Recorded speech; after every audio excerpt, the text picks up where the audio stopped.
Welcome back to the deep dive. When we think about what makes a great clinician, we often jump to the big moments, right? The complex diagnosis, the life-saving surgery. We do. We focus on the dramatic stuff. But today, we're going to zoom way in. We're looking at the fundamentals, the silent, disciplined work that has to happen before any of those big decisions can even be made. Indeed. We're talking about clinical assessment. And it's a process that really isn't built on, a ton of high-tech wizardry. It's built on the mastery of our most basic senses. That's the fascinating part. An accurate diagnosis doesn't start with some million-dollar machine. No, it starts with four deceptively simple physical techniques: looking, feeling, tapping, and listening. And this is the critical part. They have to be done in a specific, rigid professional order. That rigid sequence is everything, isn't it? So that's our deep dive today. We're pulling directly from Chapter 3, Techniques of Assessment and Safety. Our mission is to really break down this whole methodology. We'll cover the 4 core methods. That's inspection, palpation, percussion, and auscultation. Then we'll get into the specialized equipment that kind of extends our senses. And crucially, the adjustments you have to make. The empathetic changes for different people, especially, kids and older adults. And your role here is to really anchor us in the why. Why is this strict order so important? Why is this stuff legally binding and just paramount for keeping patients safe? Exactly. These aren't just, helpful suggestions. This is the protocol. This is what turns a subjective look at someone into objective, quantifiable data that you can defend. And I'll be guiding us through those steps and trying to highlight just how much incredibly nuanced information a skilled person can get with just their hands and their eyes, as long as they stick to the method. But before we even get to how to look or how to touch, we have to start where every single patient interaction must start. At the absolute beginning. With foundational safety and rigorous infection prevention. Yes, you have to start there. It's kind of a harsh truth, but you could be the most brilliant medical mind in the world, and if you introduce a contamination, you've already failed, right? The assessment is compromised before it's even begun. It's completely undermined. So let's start with that cornerstone.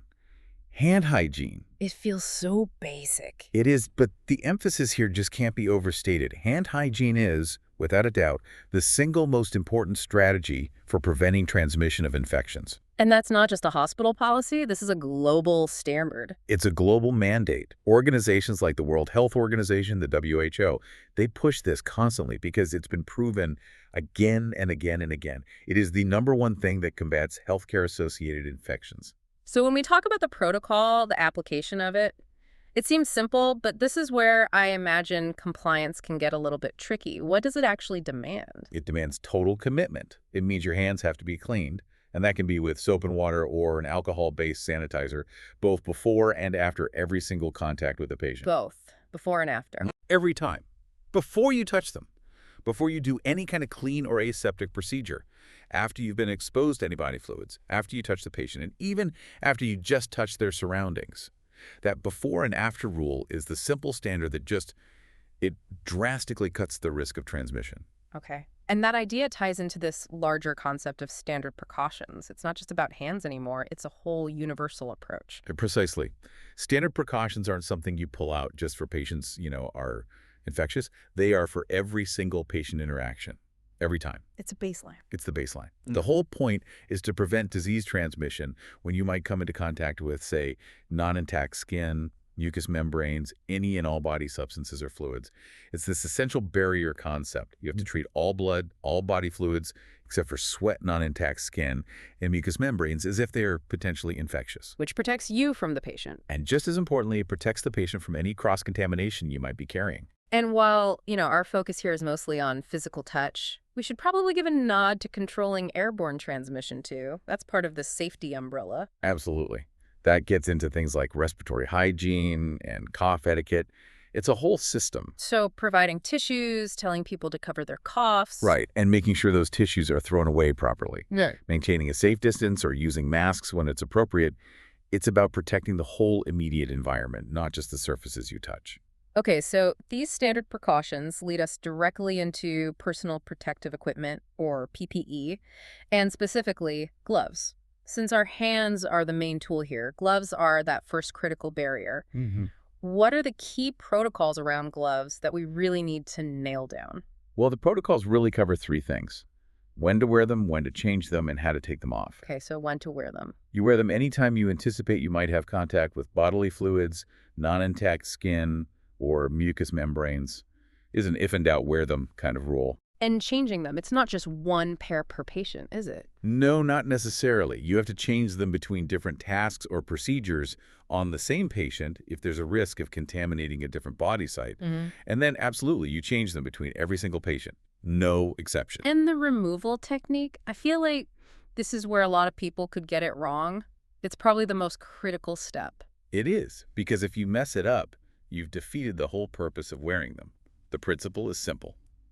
You have to prevent the contaminated outer surface of the glove from ever touching your clean hands. So you're basically turning them inside out as you take them off. Exactly. It's a specific peel-off technique. And then, the moment they're off and in the bin, what do?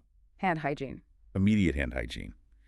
If you skip that last step, the careful removal was pointless. Now, there's a really specific safety alert in our source material about glove materials, and that is latex allergy.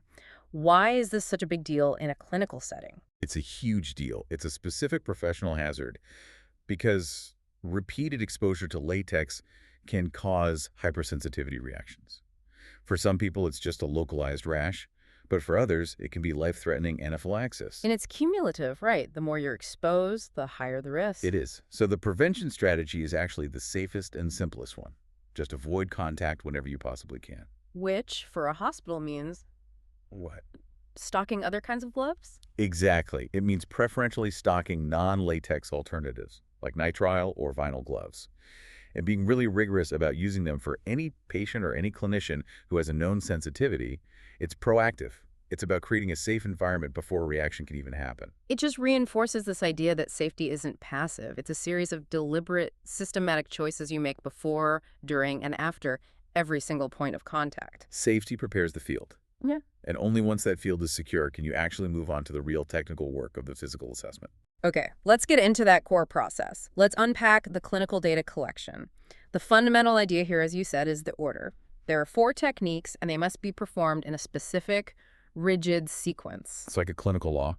What is it? Inspection, palpation, percussion, and then finally auscultation, IPPA. IPPA. And that order is a safeguard, you said.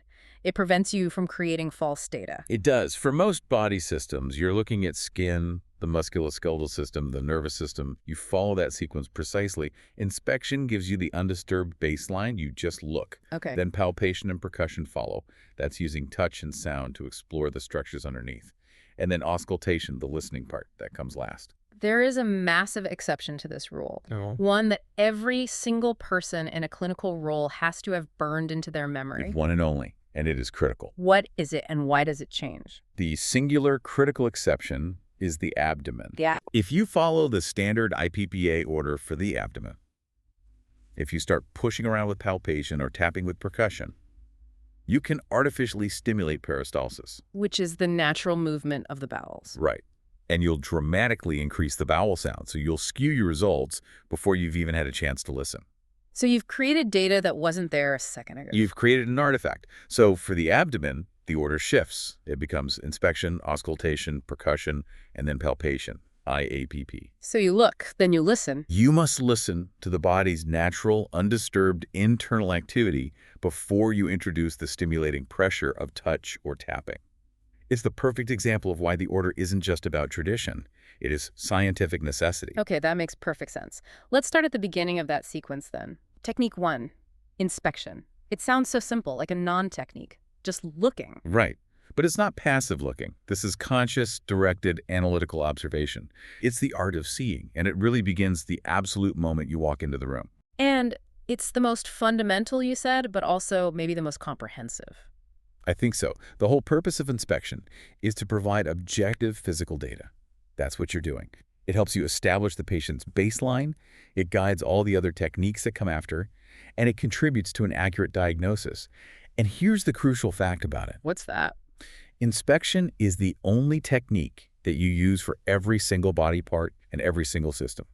You can never, ever skip looking. So that first overall kind of sweeping look, that has a name, doesn't it? The general survey? The general survey, yes. What is that beyond just looking at the patient? The general survey is rapid pattern recognition. It's an instant synthesis of information. It's what tells you if a patient is in acute distress, if they seem oriented, if their appearance suggests some kind of chronic illness. It's what starts to transform a person in a bed into a clinical data set. Can you give me an example? Sure. If you walk in and see a patient who is tripoding, leaning forward with their hands on their knees to breathe, Right. that specific posture immediately screams respiratory distress. And in that second, you've shifted from a routine assessment to a potential intervention, all from just one look. Wow. Okay, so when we move from the general survey to the detailed inspection of a body part, what are the practical steps? What does the clinician need to manage? There are two things you're constantly balancing: exposure and modesty. Okay. You have to have adequate exposure of the specific body part you're looking at. You can't inspect skin through a gown.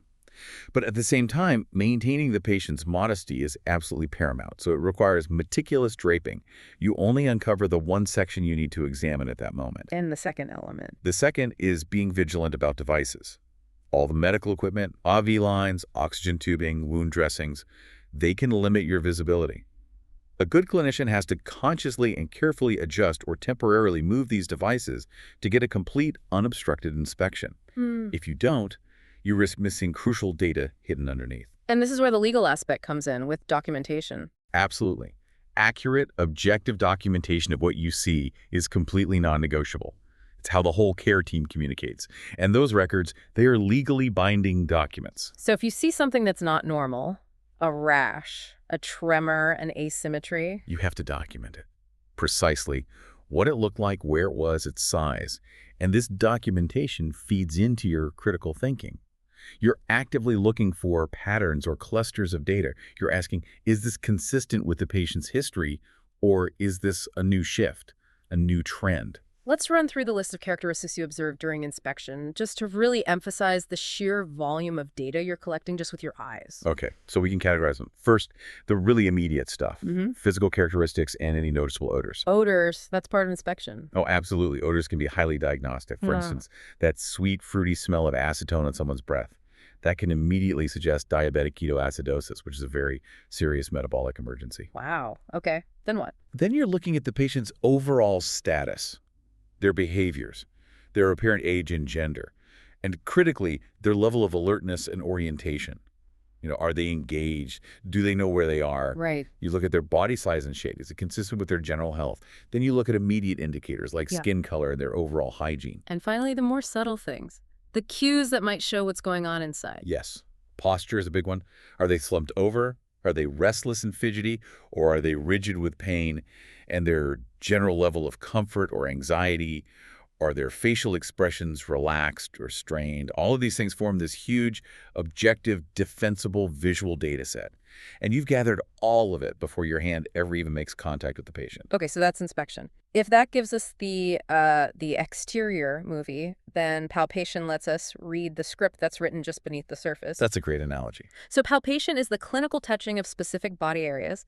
Its purpose is to assess the skin and the organs underneath using the sensitivity of our hands. Exactly. And the data you get here is tactile, and it's quantifiable. You're looking for changes in texture, temperature, and moisture. You're assessing the size and shape of organs or any masses you might find. And you're also looking for a response. Right. Pain or tenderness. Right. And of course, a huge one is assessing for the presence and the extent of edema. Let's focus on edema for a second. The source material really highlights this. For our listeners, just saying fluid retention isn't really enough. How does palpation let a clinician actually quantify this? Specifically, what is pitting edema? Okay, so edema is when you have excess fluid building up in the interstitial spaces between the cells. And palpation is really the only way to assess its mechanical properties. Pitting edema is a crucial sign because it means the fluid has so saturated the tissue that when you press down with your finger, you actually displace the fluid and leave a little indentation, a pit. And that pit stays for a bit. It persists for a measurable amount of time.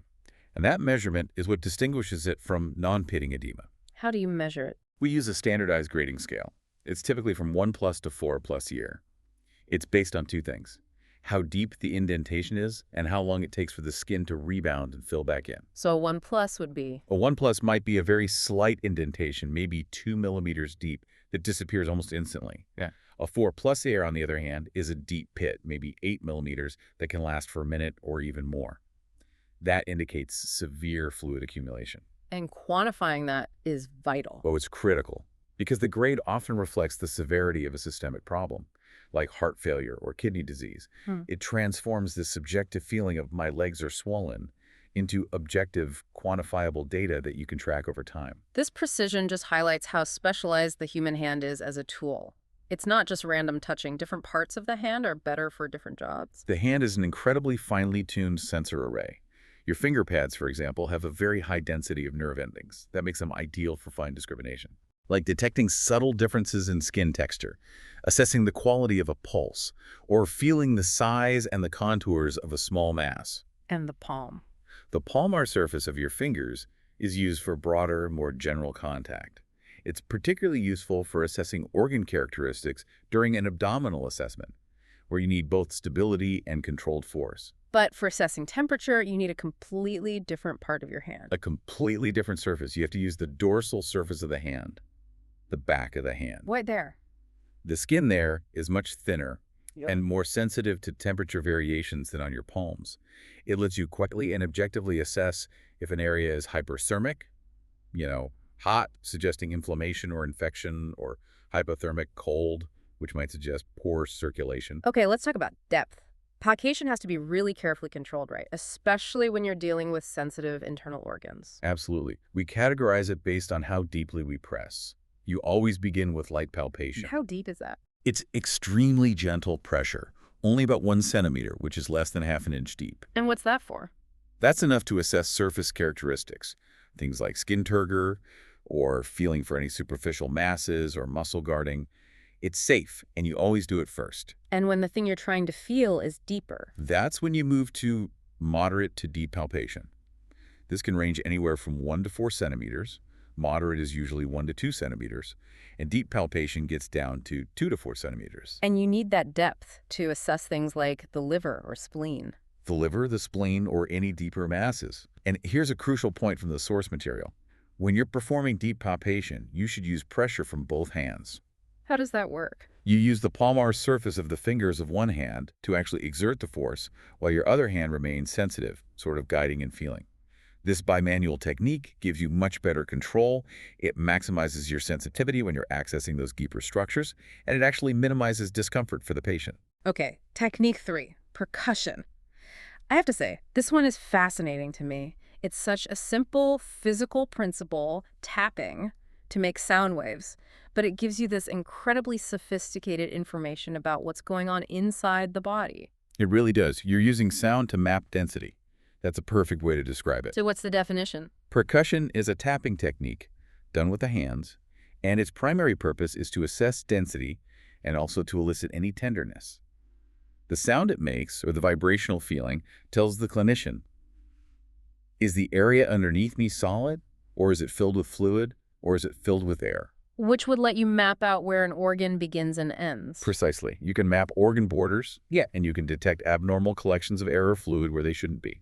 And there are 2 main ways to do this, right? Correct. There's direct percussion, which is the simpler method. That's just tapping your fingers directly onto the patient's skin. It's not as precise. What's the standard professional method? That's indirect percussion.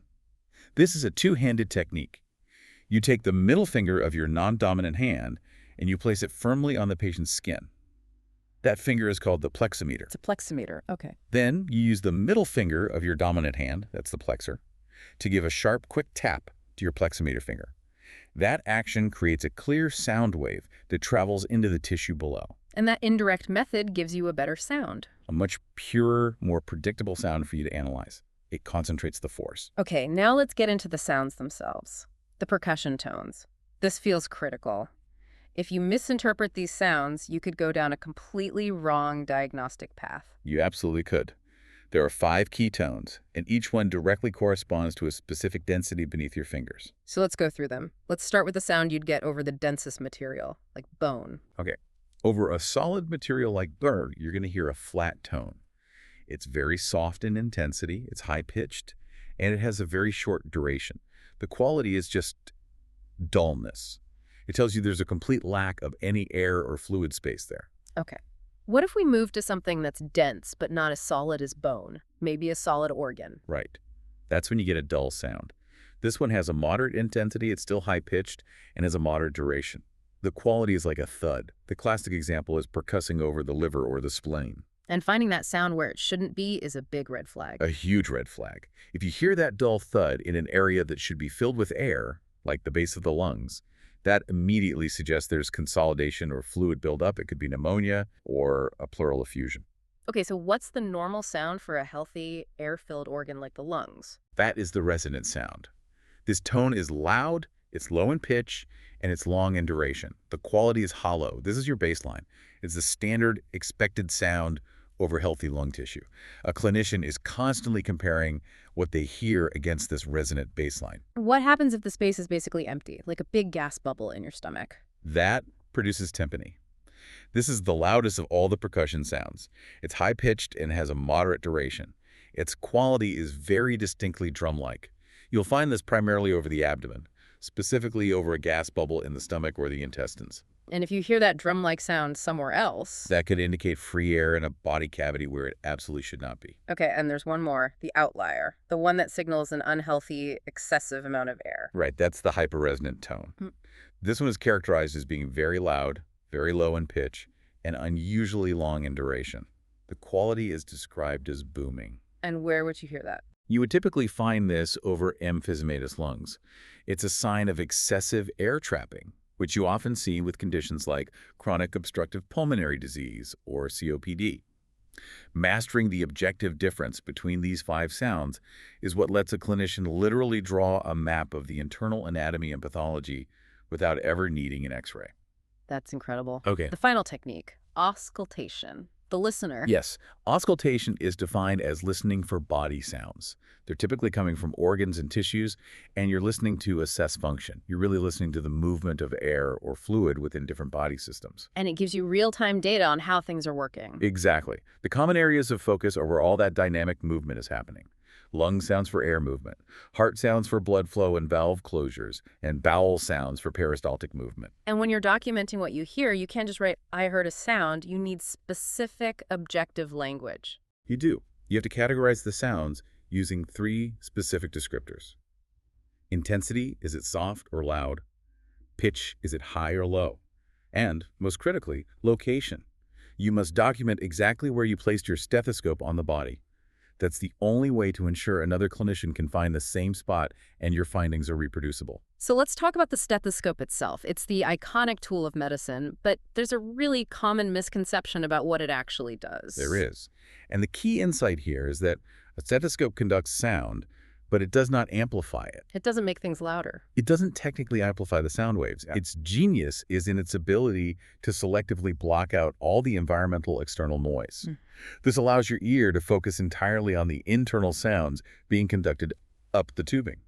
So it increases your subjective perception of the loudness, but it's not actually turning up the volume. That's a great distinction. Okay, let's break down the chest piece. It has 2 sides, the diaphragm and the bell.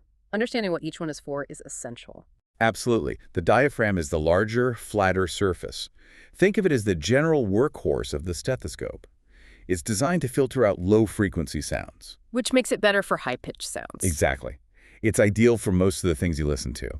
Normal heart sounds, most lung sounds, normal bowel sounds. And you press it firmly onto the skin to engage that full filtering capacity. And the other side, the bell. That's for the subtle stuff, the deeper sounds. Precisely. The bell is the smaller, cup-shaped surface, and it is specifically designed for low-pitched sounds. With the bell, you use very light contact, just enough to create a seal with the skin. This allows the skin underneath to act like a secondary diaphragm.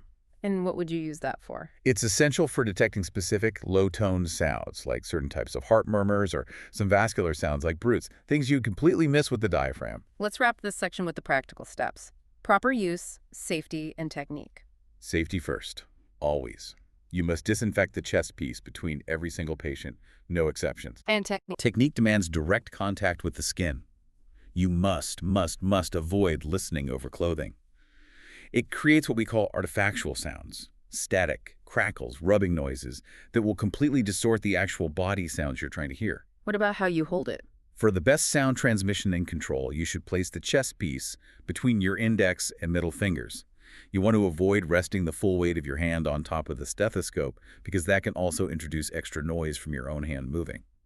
So these four techniques, inspection, palpation, percussion, and auscultation, it's a whole system, a commitment to getting objective, quantifiable data, all structured by this rigid discipline order that maximizes accuracy and minimizes interference. That's it in a nutshell.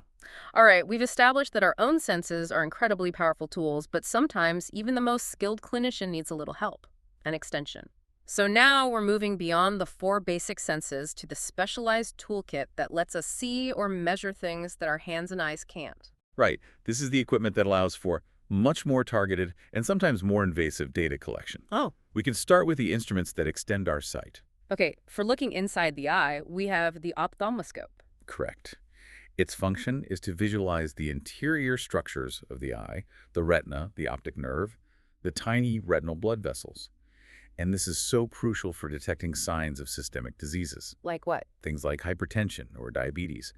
They often cause telltale changes in the eye's vascular structures long before the patient has symptoms anywhere else. Okay, then for testing vision itself, the clarity, we use charts. We've got the Snellen and the Rosenbaum. Let's just clarify exactly what each one measures. The Snellen chart is the classic one with the big E at the top. It's used to measure how clearly a person can see letters or symbols for far-sighted distance.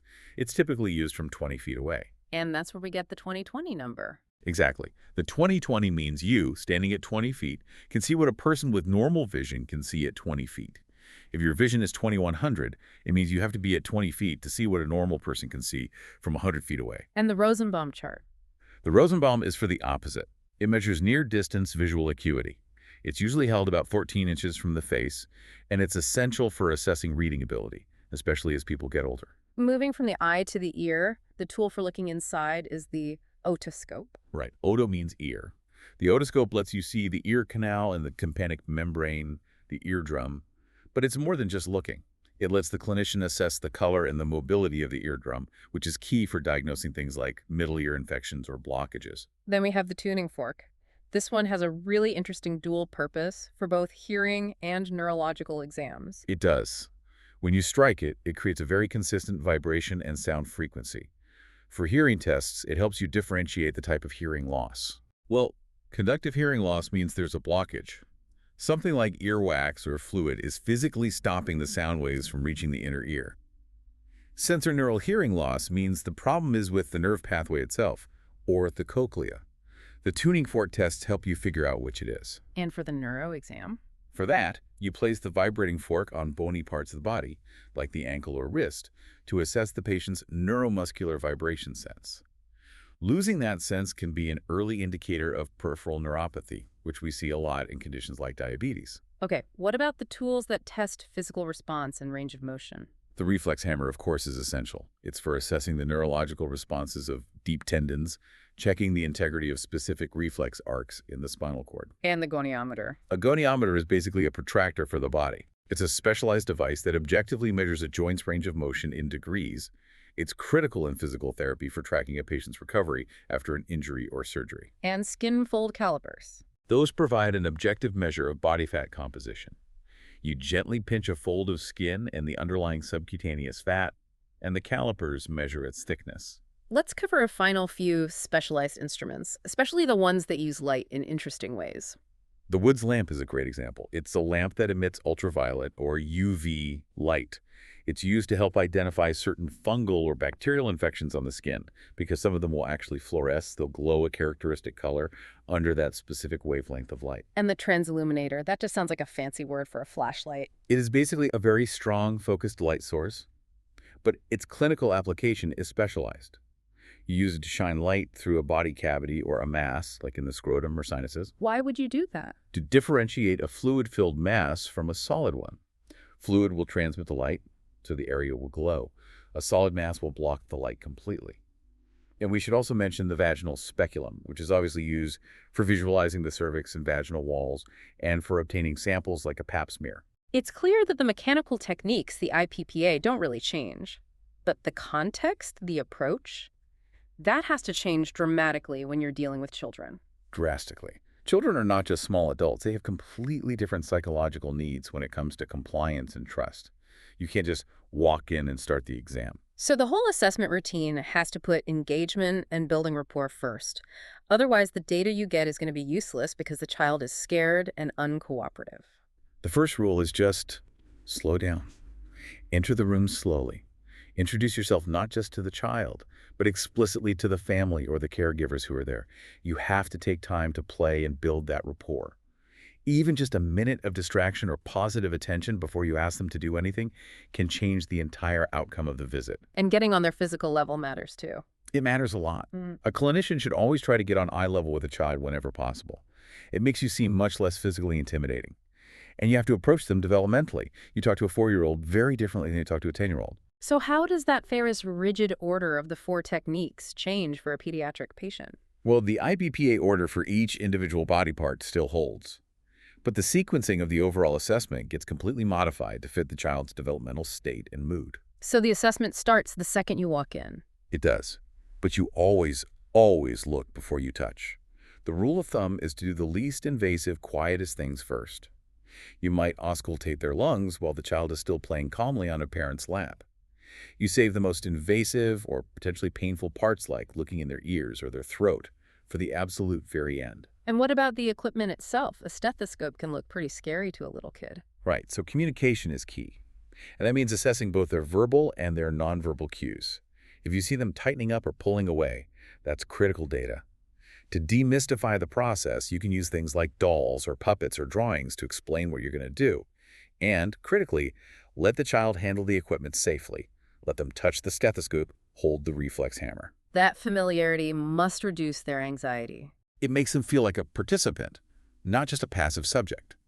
And the exam itself should happen in a secure, comfortable position. For young children, that often means right in a parent's lap, which gives them the maximum sense of security and trust. Okay, let's shift to the other end of the lifespan. Older adults. The modifications here seem to be less about psychology and more about physiology, comfort, and managing physical limits. Exactly. Comfort becomes a primary concern. Older adults often have less subcutaneous fat, and their ability to regulate their core body temperature can be reduced. That means they can get cold very easily during an exam. So a simple blanket is a clinical tool. It is. Always offer a blanket or ensure they are well draped to maintain warmth and comfort throughout the entire process. And pacing is another big one. Fatigue can be a major limiting factor in getting a thorough exam done. They can tire out very quickly. And this forces the clinician to be strategic. You have to prioritize the sequence of the exam based on clinical need. You must perform the most important, most critical assessments, the ones related to their chief complaint or their vital signs, right at the very beginning of the exam before they get tired and the quality of your data starts to diminish. It's about being efficient and respectful of their limited endurance. Exactly. And positioning can also be vital, especially for patients who might have underlying heart or lung conditions. So not having them lie flat. Right. A slight elevation of the head of the bed or the examination table is often essential.